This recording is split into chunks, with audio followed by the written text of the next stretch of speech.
এরাও শত্রু, মুখোশের আড়ালে। এবার আমরা কিন্তু তোমার আর কোনো কথাই শুনবো না। আজ সকালেও আমি তোমাকে বলেছিলাম, দেখলে তো আমাদের কথা না শোনার জন্য তোমাকে কি কষ্টটাই না করতে হচ্ছে।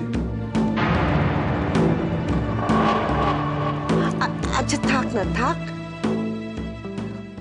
ওকে এখন কেউ কিছু বলো না, বেচারা। ওর মুখ দেখে মনে হচ্ছে খুব ক্লান্ত। আচ্ছা মা, এই যে কাকিমণি অসুস্থ হয়ে পড়লো, অজ্ঞান হয়ে গেল, বাচ্চাটার কোনো ক্ষতি হবে না তো? না, কিছু হবে না। আসলে এই সময়টা শরীর দুর্বল থাকে তো, তাই ভালো করে বিশ্রাম নিতে হয়। কিন্তু ওর পক্ষে তো সেটা সম্ভব নয়। চাকরি, ভোটের প্রচার সবটাই তো ওকে করতে হয়। হ্যাঁ, এরকম একটা সময় কিছু করারও নেই। সবই বুঝতে পারছি বৌমা। তোমাদের বাড়িতে তো আরো সবাই আছেন, ওরা নিশ্চয়ই প্রতি মুহূর্তে নন্দিনীকে নিয়ে চিন্তা করছেন। তুমি আর এই বিষয়টা নিয়ে চিন্তা করে মন খারাপ করো না। চিন্তা করেই বা কি করবো মা? না পারবো পাশে গিয়ে দাঁড়াতে, না পারবো চোখের দেখা দেখতে। নন্দিনী, তুমি এখনো ওর হাতের তৈরি খাবার কেন খাচ্ছ বলো তো? কেন মা, না খাবার কি আছে? বেশিরভাগ দিনই তো বড় মাই আমাদের ব্রেকফাস্ট তৈরি করেন। আরে বাবা, সেসব কথা আলাদা। দেখো, এখন তুমি প্রেগনেন্ট। না না, কে কি খাবারের সঙ্গে মিশিয়ে দেবে, শেষকালে বাচ্চাটা নষ্ট হয়ে যাবে। না না, এখন তুমি একদম অন্য লোকে দেয়া খাবার খেও না। মা, আমি যেমন আপনাকে বিশ্বাস করি, ঠিক তেমনি বড় মাকেও বিশ্বাস করি। আর যদি সত্যি সত্যি অবিশ্বাস করতে হয়, তাহলে তো দুজনকেই অবিশ্বাস করতে হবে। প্লিজ মা, আপনি এরকম বলবেন না। আমি এটা করতে পারবো না। মা, ও আর আমি এক হলাম? তোমার স্বামী হচ্ছে আমার নিজের পেটের ছেলে, আর ও তো সৎমা। সৎমা কখনো পরের ছেলের ভালো দেখে না, ক্ষতি চায়, বুঝেছো? ক্ষতি।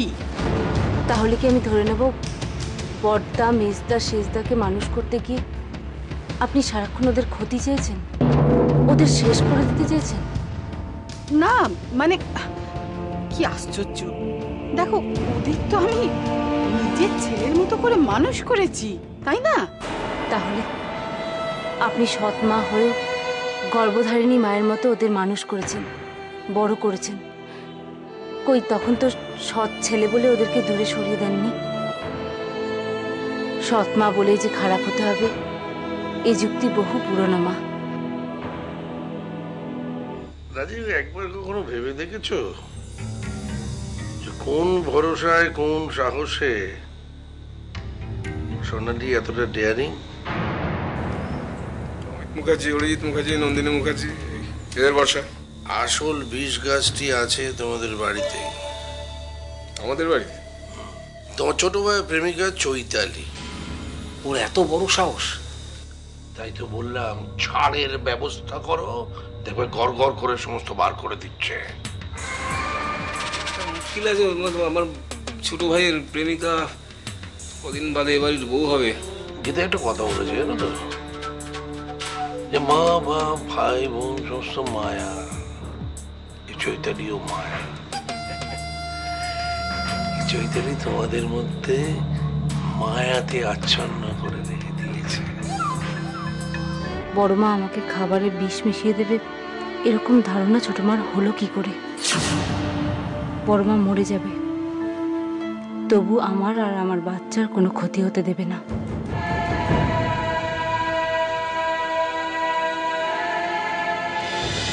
আমি জানি বড় মা আর আমাকে রান্না করে কখনো খাওয়াবে না,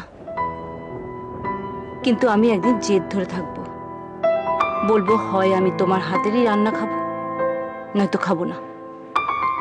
কিছুতেই না, কিছুতেই না।